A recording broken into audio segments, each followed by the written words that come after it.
우리 느헤미야, 이 귀한 성경 인물, 이 느헤미야 1장 1절부터 11절 말씀을 중심으로 함께 은혜를 나누기를 원합니다. 우리는 모두 미국에 있습니다. 미국에 있다 보면 한국에서 여러 가지 또 소식들이 들리기도 하죠. 카톡이 있어서 참 좋습니다. 물론 밤낮 카톡이 울려서 조금 시도 때도 울릴 때도 있지만 때로는 카톡의 그 소식 덕분에 마음이 울리기도 합니다. 소중한 소식을 전해줍니다. 중요한 소식을 전해줍니다. 또 그 소식들이 웃음꽃을 피게 합니다. 그런데 또 어떤 소식들은 눈물이 핑 돌게 합니다. 저는 어떤 소식들이 눈물이 핑 돌게 할까 한번 생각해 봤는데, 예수를 믿게 된 우리 가족들, 우리 친척들, 또 고난을 이기고 예수님의 손을 잡은 우리 친구들, 또 인생의 반전은 예수님 덕분이라고 예전에는 그렇게 말할 수 없었던 사람들이 주님께로 돌아오는 이야기들, 또 사랑하는 모교회의 소식들, 이전에 함께 오랫동안 사역했던 우리 동료 사역자들의 소식들, 친구들, 동창들, 결혼식, 또한 또 출산의 소식들, 또 이런 소식들이 참 때로는 눈물 나게 하고 감동을 선사하기도 합니다. 참 소식이란 것이 참 사람의 마음을 웃게 만들었다가 울게 만들었다가 하는데요, 오늘 그 소식, 이 소식, 오늘 말씀에서도 소식을 듣고 어떤 사람의 마음이 울먹거리게 하고 주저앉게 하고 눈물 나게 합니다. 바로 이스라엘에 대한 소식을 들은 느헤미야에 관한 오늘 말씀입니다. 느헤미야가 이스라엘에 관한 소식을 듣습니다. 좋은 소식이었으면 참 좋았을 텐데 타국에서 고국에 대한 안타까운 소식을 듣게 됩니다. 얼마나 안타까웠는지 느헤미야가 그 자리에 주저앉게 되고 울게 되고, 그리고 잘 먹던 음식도 먹을 수 없게 되었습니다. 구체적으로 어떤 소식이길래 느헤미야가 이렇게 되었을까요? 그리고 우리의 삶 속에서도 이렇게 눈물 날 일, 좌절할 일, 주저앉을 일들 많이 있는데, 이때 우리가 불평하지 아니하고 불만 내지 아니하고 화내지 아니하고 어떻게 하면 느헤미야처럼 눈물의 기도로 나아갈 수 있을까요? 어떻게 하면 방금 전에 고백했던 그 찬양의 고백처럼 오직 주만이 나의 반석, 나의 요새라고 고백하며 이 믿음의 길을 갈 수 있을까요? 우리 좀 더 본문의 배경 속으로 들어가 보겠습니다. 느헤미야 그리고 이제 에스라, 이 시간적으로는 구약의 마지막 연대기를 다루고 있습니다.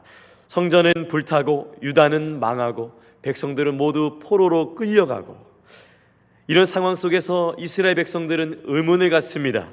다윗의 언약은 끝났는가? 하나님께서 멸망하지 않으신다 했는데 어떻게 우리 백성들이 이렇게 멸망할 수 있는가? 이렇게 의문을 가지면서 있었던 그 기간이 바로 에스라 또는 느헤미야 이 기간입니다. 구약에서 바사라고 소개하는 페르시아는 이스라엘을 속국으로 삼았었는데요, 그래서 이스라엘은 페르시아의 노예로 살다가 하나님께서 고레스에게 마음의 감동을 주셔서 이스라엘이 다시 예루살렘에 무너진 성전을 건축하게 하십니다. 에스라를 통해서 건축하게 하셨죠. 그리고 에스라를 통해서 회개의 기도를 하며 영성이 회복 중인 기간 동안에 있었는데 이 기쁨도 잠깐이었습니다. 왜 이렇게 기쁨은 잠깐일까요? 내부의 기강이 세워지니 외부에서 공격을 하기 시작합니다. 바로 예루살렘의 성벽이 무너진 것입니다. 위기 가운데 힘을 내서 건축하고 성벽을 세웠는데 외부에서 다시 무너뜨리게 되는 위기가 찾아오게 된 것입니다.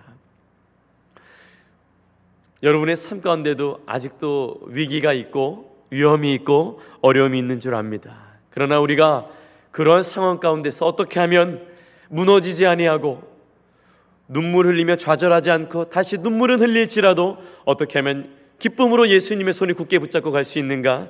오늘 말씀을 통해서 영적인 도전이 우리 가운데 임하고 말씀 가운데 큰 힘을 경험하는 여러분이 되기를 축복합니다.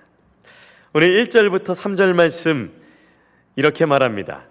하가랴의 아들 느헤미야의 말이라. 아닥사스다 왕 제20년 기스를 월에 내가 수상궁에 있는데 내 형제들 가운데 하나인 하나니가 두어 사람과 함께 유다에서 내게 이를 얻기로 내가 그 사로잡힘을 면하고 남아있는 유다와 예루살렘 사람의 형편을 물은즉 그들이 내게 이르되 사로잡힘을 면하고 남아있는 자들이 그 지방 거기에서 큰 환난을 당하고 능욕을 받으며 예루살렘 성은 허물어지고 성문들은 불탔다 하는지라.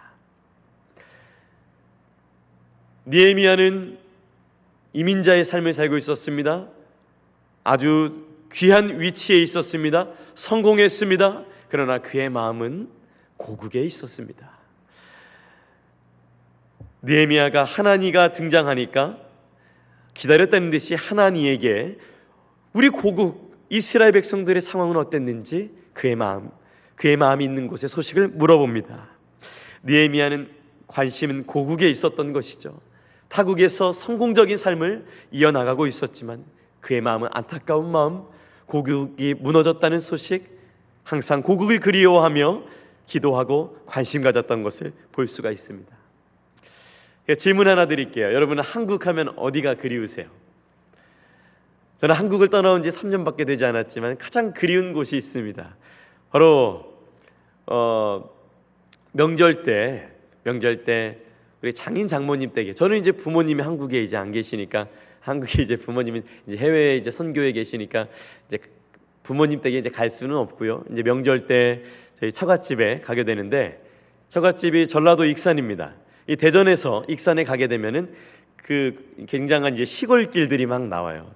저는 가장 그리운 게, 가장 보고 싶은 게 그 추석 때 그 내려가는 길에 황금빛 물결로 익은 그 고개를 숙인 그 벼, 그 황금빛 물결, 햇살에 찬란하게 비치는 그 금색 그 볏잎들, 그 벼가 너무너무 그립고 보고 싶습니다.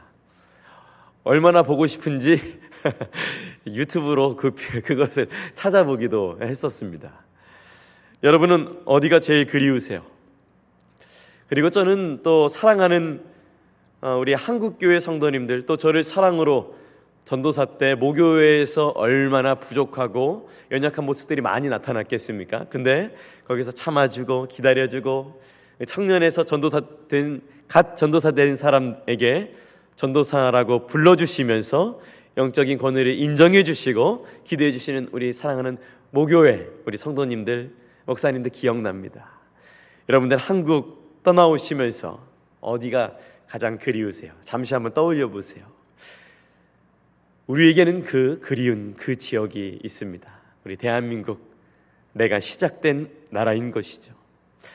우리 또한 고국인 한국을 떠나 미국에 살고 있지만 한국에 대한 소식이 궁금하고 한국에 대한 안 좋은 기사가 나면 함께 근심하고 있는 것처럼, 그렇게 같이 안타까워하는 것처럼 오늘 느헤미야가 하나님으로부터 들은 대답, 이스라엘 백성이 어려움을 겪고 있고 공격당하고 있고 치욕을 경험하고 있고 건축했었던 예루살렘의 성이 허물어지고 있다는 이 슬픈 소식을 들은 이 느헤미야의 마음은 참으로 안타까웠고 그리고 정말 눈물이 날 법했을 것입니다.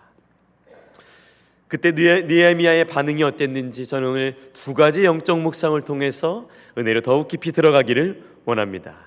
첫 번째 영적 묵상입니다. 우리 함께 따라 읽어봤으면 좋겠습니다. 시작. 공동체를 위해 울어야 합니다.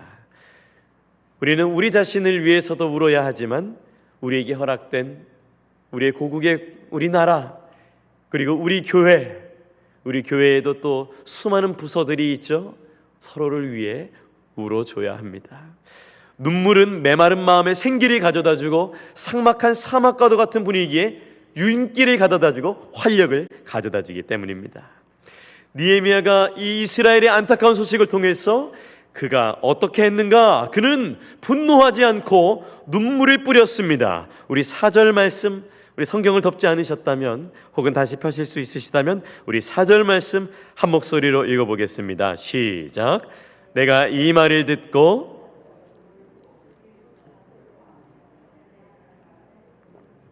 기도하여 느헤미야는 울며 기도합니다. 하루 이틀도 아니고 수일 동안 슬픔 속에서 하나님 앞에서 금식하며 기도합니다. 이스라엘이 당한 고통이 마치 자신이 꼬집힌 것처럼, 자신이 찔린 것처럼, 자신이 베인 것처럼 기도하고 고통을 함께 느끼고 있습니다.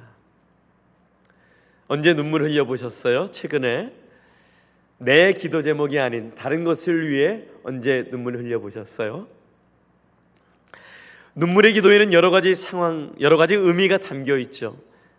어떤 사람은 자신이 당한 상황이 원망스러워서 불평할 때 울기도 하고, 또 때론 너무 힘들어서 울기도 하고. 그런데 오늘 느헤미야의 눈물은 조금 다릅니다. 나를 위함이 아니라 그들을 위해서, 우리를 위해서 기도를 하고 있습니다. 눈물 흘리고 있습니다. 우리 5절 말씀으로 더욱더 나아가 보겠습니다. 시작. 이르되 하늘의 하나님 여호와 크고 두려우신 하나님이여, 주를 사랑하고 주의 계명을 지키는 자에게 언약을 지키시며 긍휼을 베푸시는 주여 간구하나이다. 느헤미야가 울며 기도하는 그 하나님은 느헤미야에게 두려우신 하나님, 크신 하나님이십니다. 감히 원망할 하나님이 아닌 것입니다. 또한 그 하나님은 긍휼의 하나님입니다. 당시 시대적으로 볼 때에 이스라엘 백성들은 많은 사람들이 하나님을 원망했습니다. 저는 그 가장 큰 증거를 1절 말씀에서 찾아볼 수 있었는데요. 느헤미야의 아버지의 이름이 뭔 줄 아세요? 하가랴입니다. 하가랴. 혹시가 아니라 슬쩍 보면 하나님에 관련된 이름인가, 좋은 이름이겠지라는 뜻이 있지만 그 이름을 잘 추측해 보면 그 느헤미야의 아버지의 이름을 그 아버지, 그러니까 느헤미야의 할아버지가 그 아버지의 이름을 지어주었을 거잖아요. 이 이름을 지어주었다는 그 이름의 뜻은 시대상을 잘 반영하고 있습니다. 이 하가랴, 이 이름의 뜻이 무엇이냐면 여호와께서 막으신다, 여호와께서 어둡게 하셨다, 여호와께서 방해하신다, 그런 안타까운 마음의 이름의 뜻이 담겨 있는 것이 느헤미야의 아버지의 이름의 뜻이었습니다. 그 당시에 이스라엘 사람들이 이 포로로 잡혀가고 왕조가 무너지고 성전이 불타고 이런 상황 가운데 하나님이 어디 계신가라며 좌절하는 시대 속에서 느헤미야의 아버지 이름이 이렇게 지어진 것이었죠. 백성들의 마음이, 그 여론이 담겨져 있는 이름이라 볼 수 있겠습니다. 느헤미야의 할아버지는 유다가 망하기 직전에 그리고 직후에 살았던 분이었는데요, 선민사상, 하나님이 우리를 선택하셨는데 어찌 우리가 무너질 수 있겠는가라는 마음으로 굳건히 살았는데 이 망했다는 것을 도저히 인간적으로 받아들일 수 없었던 것이죠. 이것이 그 아들의, 느헤미야 할아버지의 아들의 이름으로 지어졌고, 또 느헤미야의 아버지의 이름이 그의 이름의 뜻이었습니다. 어쩌면 이렇게 이스라엘의 고난받은 것을 느헤미야가 생각해 볼 때 느헤미야는 불평할 수 있었습니다. 분노할 수 있었습니다. 수많은 이스라엘의 사람들은 자신의 부모를 분노하고 왜 죄를 지어서 이렇게 되었는가, 자신의 고위 관직들을 향하여 분노하고 자신의 제사장들을 향하여서 분노하고 다른 백성들, 믿음으로 살지 않았던 백성들을 향하여서 분노했을 법한데, 그리고 예루살렘의 성전이 무너진 것을 보고 분노했을 법합니다. 광장에 모였을 때 분노했을 것입니다. 10사람이 모였을 때 분노했을 것입니다. 5사람이 거실에 모였을 때 분노했을 것입니다. 2사람이 식탁에 모였을 때도 분노했을 것입니다. 그들의 잘못 때문에, 그분들의 잘못 때문에 우리가 이렇게 되었다고 남 탓하고 분노했을 수 있습니다. 그러나 느헤미야를 보니까 분노하지 않고 그는 눈물을 흘렸습니다. 오늘도 사소한 일에 화를 냈습니다 라는 책이 있습니다. 도쿄대 출신의 정신과 전문의가 출간한 책인데요, 작은 일로 기분 상하지 않고 울컥해도 쿨하게 털어내는 비법을 이렇게 잘 담았어요. 물론 성경의 진수가 있지만 또 여기 안에 있는 내용들도 새겨볼 만한 내용들이 있습니다. 저자가 서문에 이렇게 말합니다. 한 가지 확실한 것은 사소한 일에 화내는 경우가 많아지면 본인이 지치는 것은 물론 주변 사람을 불쾌하게 하는 일도 많아져서 인간관계 또한 망칩니다. 또한 최근 정신, 신경, 면역학 분야에서는 불쾌한 마음이 면역 기능을 떨어뜨려서 큰 질병을 얻게 하는 가능성을 높입니다 하면서 어떻게 하면 분노하는 습관에서 벗어날 수 있는가 라면서 세상이 쉽게 바뀌지 않는다면 자신이 바뀔 수밖에 없다 이렇게 진단을 합니다. 저는 이분의 많은 챕터 가운데 다른 것은 눈에 들어오지 않고 협력해야 다 함께 성공한다라는 챕터가 눈에 들어왔습니다. 우리 믿는 자들을 협력해야 되는 것이죠. 세상 사람들, 이 책의 대부분의 내용들은 당신이 잘 지켜야 합니다, 어쩔 수 없습니다 이렇게 얘기하지만 저의 생각은 다릅니다. 우리는 우리 자신도 지키지 못하지만 어떻게 우리가 그 분노를 막을 수 있겠습니까? 그러나 우리가 서로를 위해서 기도해 줄 때 그것이 협력해 주는 것이고, 서로를 위해서 주저앉아 주고, 서로를 위해서 눈물을 흘려주고, 서로를 위해서 안타까워하는 마음으로 나아가는 것이 바로 우리가 주 안에서 협력하는 것이라 볼 수 있다는 생각이 들었습니다. 왜냐하면 우리는 서로 하나님의 백성이요 그분의 가족이기 때문입니다. 분노는 쉽습니다. 느헤미야는 그러나 분노하지 않았습니다. 그는 울었습니다. 식사를 멈췄습니다. 그는 기도했습니다. 분노는 no, 눈물은 yes. 눈물은 yes. 또한 눈물은 예수의 마음이 담겨있는 아름다운 것이죠. 눈물이 날 때 우리의 호흡이 바뀝니다. 떨림이 생깁니다. 마음속 깊은 곳에서 뜨거운 줄기가 올라오는 것을 우리가 경험하게 됩니다. 눈물의 방향은 아래로 흐르는데 눈 밑에서 턱 밑으로 향하는데, 그때 믿음의 방향은 눈에서 하늘을 향하게 되는 것입니다. 눈물이 하나님과 나를 연결하고, 눈물이 나와 공동체를 연결하고 우리 서로를 연결하는 것입니다. 느헤미야가 쓰였을 당시에 느헤미야를 이것을 후대의 독자들, 구약의 독자들이 어떤 마음이 들었을까요? 남 탓할 수 있을 때, 그들의 잘못 때문에 우리나라가 이렇게 되었다, 우리 공동체가 이렇게 되었다를 할 때, 분노하면 안 되는구나. 하나님이 느헤미야를 통하여서 우리에게 분노가 아니라 눈물이 답이라고, 분노는 거두고 눈물을 흘리며 주저앉아 기도하는 것이 답이라고 느헤미야를 통해서 말씀해주고 계시는구나 하며 구약의 독자들도 이 느헤미야를 읽으면서 생각하지 않았을까요? 느헤미야의 기도는 촉촉했습니다. 습도가 높았습니다. 눈물이 흐르는 기도였기 때문입니다. 며칠 전에 4살짜리 딸이 차 뒤에서 그 카시트에 앉아서 엄마에게 이렇게 엄마랑 대화를 합니다. 생각지도 못한 질문을 던지는데요, 제 마음이 울컥했습니다. 이렇게 말하는 거예요. 엄마, 내가 작게 말해도 하나님 다 들려? 어떤 말이든 이게 4살짜리 입에서 나오게 되는 거예요. 그래서 제 마음이 울컥합니다. 우리가 아무리 작게 말해도 다 들리는가? 어떤 말이든 하나님은 우리의 기도를 들으시는가? 분노할 수밖에 없는 한국교회의 상황, 분노할 수밖에 없는 그 어떠한 우리 교회 안에 가운데, 내 안에 있는, 우리 가운데 있는 다른 부서들, 다른 목장들, 다른 팀들, 그것을 위해서 나의 논리를 펼치는 것이 아니라, 그걸 위해서 사람에게 구하는 것이 아니라 하나님께 기도할 때 하나님 다 들으시는가? 어떤 말이든 들으시는가? 제가 아이한테 저도 모르는 순간에 눈물이 앞을 가려서 뒤를 돌아보지 못하고 제가 말합니다. 응, 다 들으셔. 응, 다 들으셔.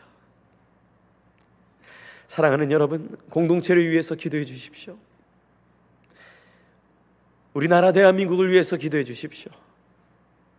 서로를 위해서 기도해 주십시오. 우리는 주 안에서 가족입니다. 분노의 씨앗을 거두고 눈물의 씨앗을 뿌리는 여러분의 복된 삶이 되기를 축복합니다. 공동체를 향한 눈물이 회복되는 여러분의 축복된 삶이 되기를 주 안에서 축복합니다. 느헤미야는 또한 모두 내 탓이라고 여기며 기도했습니다. 재밌죠? 느헤미야라는 사람은 믿음으로 승리의 길을, 율법에 어긋나지 않은 놀라운 믿음의 삶을 살았을 것입니다. 그런데 그가 내 탓이라고 고백하는 장면이 나옵니다. 우리 6절에서 7절 말씀 우리 한 목소리로 읽어보겠습니다. 시작. 이제 종이 주의 종들인 이스라엘 자손을 위하여 주야로 기도하오며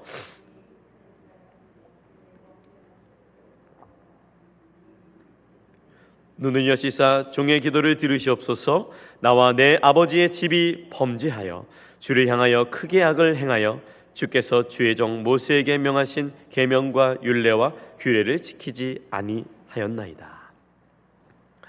느헤미야는 이스라엘의 성벽이 무너진 이유가 뭔지 알고 있었습니다. 6절에 우리 이스라엘 자손이 주께 범죄하였다고 말합니다. 하나님의 원인이 아니라 이스라엘이 원인이라고 말합니다. 그런데 놀라운 말을 하게 되는데 6절에 이렇게 말합니다. 나와 내 아버지의 집이 범죄하여. 이스라엘의 공동체의 죄가 그들의 죄가 아니라 나의 죄라는 것입니다. 나의 것으로 받아들입니다. 나의 죄로 받아들입니다. 우리의 죄로 받아들입니다. 놀라운 영적 통찰입니다. 하나님도 죄에 대하여서 그 공동체에게 어떤 작은 공동체가 지은 것을 온 나라가 죄를 지었다라고 책임을 물으실 때가 있지요. 민수기 14장에 가나안 정탐을 하고 돌아온 10명의 정탐꾼들의 보고로 인해 이스라엘 사람들이 불평했을 때 불평하는 자들의 그 자녀까지도 죄의 값을 저질렀습니다. 이 공동체라는 게 참 중요합니다. 우리가 한 몸이라는 것. 고린도전서 12장 26절 말씀은 이렇게 권면합니다. 우리 함께 읽어볼까요? 스크린에 보면서 함께 읽어보겠습니다. 만일 한 지체가 고통을 받으면 모든 지체가 함께 고통을 받고 한 지체가 영광을 얻으면 모든 지체가 함께 즐거워하느니라. 공동체에 속해 있으면 공동체의 죄를 외면하는 것이 아니라 함께 생각하며 기도한다는 것이죠. 느헤미야는 이스라엘의 죄를 나의 죄라고 내 아버지의 죄라고 나의 것으로 받아들입니다. 내가 당한 어려움, 내가 당한 공동체가 당한 또 어려움 누구의 탓인가? 그는 남 탓하지 않고 내 탓하고 있습니다. 하나님께 긍휼함, 자비함을 구하고 있습니다. 이런 공동체를 놓고 기도할 때 우리는 외로울 수 있습니다. 그러나 여러분, 하나님은 한 사람만 기도하는 자리에 두는 것이 아니라 또한 각 사람을 주셔서 기도하게 하시고 중보하게 하시고 하나님의 사람을 만들어 나가시고 준비하십니다. 그 하나님을 믿으시며 기도하는 그 외로움 하나님께서 기쁨으로 바꿔주실 줄 믿으시기 바랍니다. 우리 하나님 참 좋으신 분이시기 때문입니다. 그런데 오늘 공동체를 위해 울며 기도하자는 말씀을 듣고 이렇게 반응하고 싶으신 분들도 계실 거예요. 목사님, 저 사람을 생각하면, 그 무리들을 생각하면, 그 공동체들을, 그 사람들, 그 그룹을 생각하면 아무리 생각해도 눈물이 나오지 않아요. 오히려 눈물 나며 분노하고 싶습니다 라면 좀 그런 마음이 있으신 분도 계실 거예요. 저 사람 때문에 공동체가 흩어지고 있어요. 어떻게 그를 위해 울 수 있죠? 어떻게 그를 위해 기도할 수 있죠? 혹시 그런 마음이 드시는 분이 있다면 다음 영적 교훈으로 나아가기를 원합니다. 우리 두 번째 영적 묵상입니다. 함께 읽어봅니다. 시작. 그들은 하나님의 백성이기 때문입니다. 우리 8절부터 9절 말씀을 제가 읽어드리겠습니다. 옛적에 주께서 주의 종 모세에게 명령하여 이르시되 만일 너희가 범죄하여 내가 너희를 여러 나라 가운데에 흩을 것이요 만일 내게로 돌아와 내 계명을 지켜 행하면 너희 쫓긴 자가 하늘 끝에 있을지라도 내가 거기서부터 그들을 모아 내 이름을 두려고 택한 곳에 돌아오게 하리라 하신 말씀을 이제 청하건대 기억하옵소서. 아멘. 돌아오게 된다는, 돌아오게 해달라는 요청을 하고 있습니다. 죄 많은 사람들입니다. 율법 어긴 사람들입니다. 우상 숭배했던 사람들입니다. 그들의 죄 때문에 이스라엘이 무너졌습니다. 그 공동체의 죄 때문에 온 나라가 무너졌습니다. 그것 때문에 자녀들이 망해가고 있었습니다. 그런데 그들을 품고 다시 회복시키실 하나님 응답하옵소서라며 간절하게 기도하며 나아가고 있습니다. 정말 저는 10절 말씀을 통해서 그것을 더욱 강하게 느끼게 되었는데요. 우리 한 목소리로 10절 말씀을 읽어보겠습니다. 시작. 이들은 주께서 일찍이 큰 권능과 강한 손으로 구속하신 주의 종들이요 주의 백성이니이다. 느헤미야가 말합니다. 그들은 주의 백성입니다. 주의 종들입니다. 죄로 무너졌던 백성들에게 그들은 죄인입니다. 그들은 쓰레기입니다. 그들은 회복 불가능이라도 말할 수 있는 상황 속에서 느헤미야에게 하나님께서 영적의 시각을 열어주시고 그들은 죄인이 아니라, 그들은 쓰레기가 아니라, 그들은 회복 불가능의 사람이 아니라 그들은 나의 종들이다, 그들은 나의 백성이다라는 것을 느헤미야에게 가르쳐 주셨기 때문에 느헤미야가 이렇게 고백할 수 있었던 것이죠. 죄 지었어도 그들은 나의 종들이야, 죄 가운데 거하고 있을지라도 그들은 나의 회복될 백성이야 라며 그 하나님의 마음을 갖고 느헤미야가 깊이 하나님께 기도하며 나아가고 있는 것입니다. 하나님의 백성이라고 여겼기 때문에 분노할 만하지만 그들을 품고 눈물 흘리고 그들을 품고 기도하고 그들을 품고 금식하며 하나님께 나아갔던 것입니다. 우리의 마음에 분노를 일으키는 그 공동체, 그 개인들, 사실은 하나님의 강하심을 경험했던 분들이고 하나님의 사랑을 체험했던 자들입니다. 우리의 마음에는 분노할 법하지만 우리가 그들을 품을 수밖에 없는 그 이유는 하나님께서는 그들을 주의 종으로 여기시고 주의 백성으로 여기시기 때문에 우리가 그들을 품고 눈물로 기도할 수 있는 것입니다.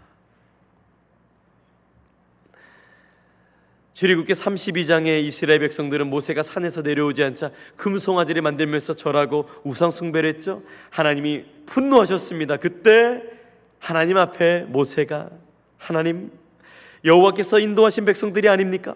활을 거두시고 주께서 아브라함과 이삭과 이스라엘에게 하신 약속을 기억해 주세요. 그들은 주께서 별처럼 많게 하실 존재입니다라며 모세가 하나님께 간절함으로 나아갔습니다. 구원해 주시옵소서, 불쌍히 여겨 주시옵소서.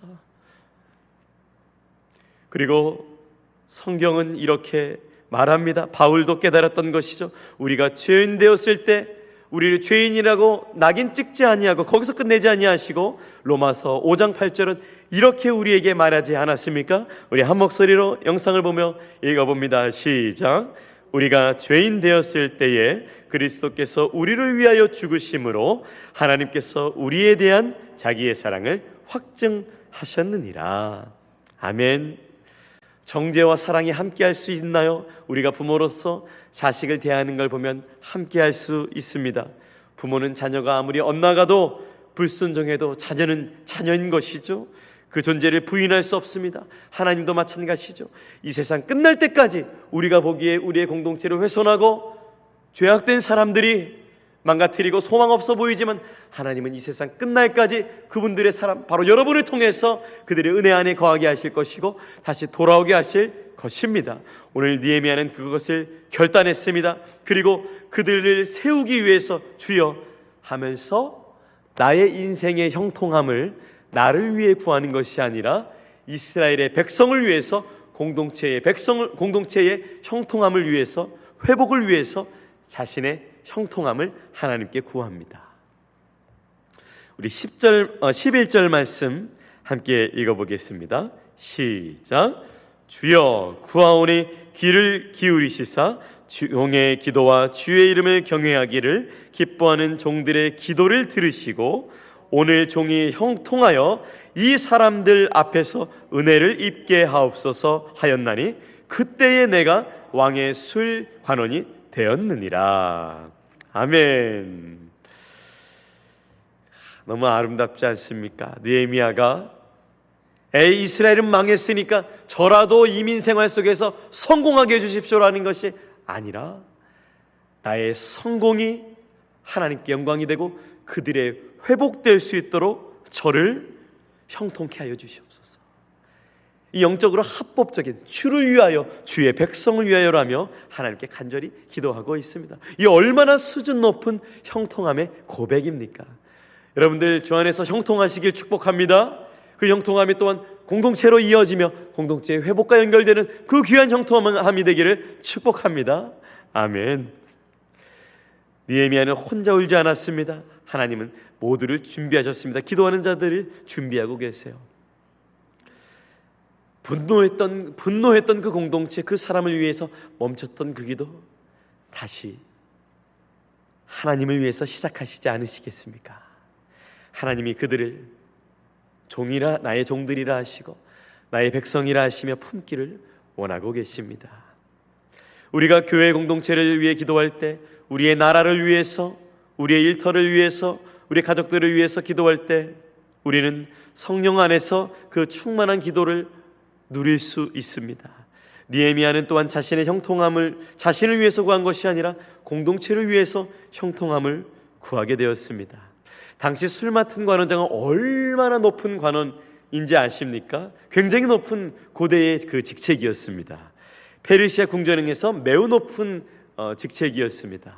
근데 그는 자신을 위해서가 아니라 하나님의 백성들을 위해서, 그 회복을 위해서 구했습니다. 그리고 하나님은 느헤미야의 기도에 실제적으로 응답하셔서 술 맡은 관원장이 되게 하시고 실제로 왕의 허락을 받아서 형통케 하심으로 성벽을 재건할 수 있는 기회를 누리게 하셨습니다. 느헤미야와 우리가 참 공동점이 많습니다. 느헤미야는 이민자였습니다. 성공된 삶을 살았습니다. 그러나 고국의 마음이 있었습니다. 그리고 자신의 공동체를 위해서 기도했습니다. 하나님은 공동체를 위해 눈물로 기도하는 자에게 실제로 공동체를 회복할 수 있는 길과 방법과 모든 것을 열어가십니다. 그저 눈물에만 멈추지 않게 하시고 기도하는 자들을 통해서 공동체를 회복시켜 주십니다. 사랑하는 여러분, 분노를 거두시고 눈물로 독생자 예수 그리스도까지 아낌없이 내어주신 그 십자가의 사랑을 기억하시기 바랍니다. 죄인들에게 분노하지 않으시고 사랑의 눈물로 그 사랑을 확증하신 예수 그리스도를 바라보며 눈물로 이스라엘을 위해 기도하신 예수님처럼 우리도 다시 한번 무너져가고 있는 우리나라를 위해서, 여러분의 눈에 가시처럼 보이는 그 사람을 위해서, 그 공동체를 위해서 다시 한번 그들의 회복을 위해서 그들을 품을 수 있도록 우리 더욱 기도했으면 좋겠습니다. 더욱 그러했으면 좋겠습니다. 여러분이 그 기도를 시작할 분들임을 하나님이 신뢰하시기 때문에 오늘 느헤미야를 통해서 이 말씀을 주시는 줄로 믿으시면 아멘. 아멘.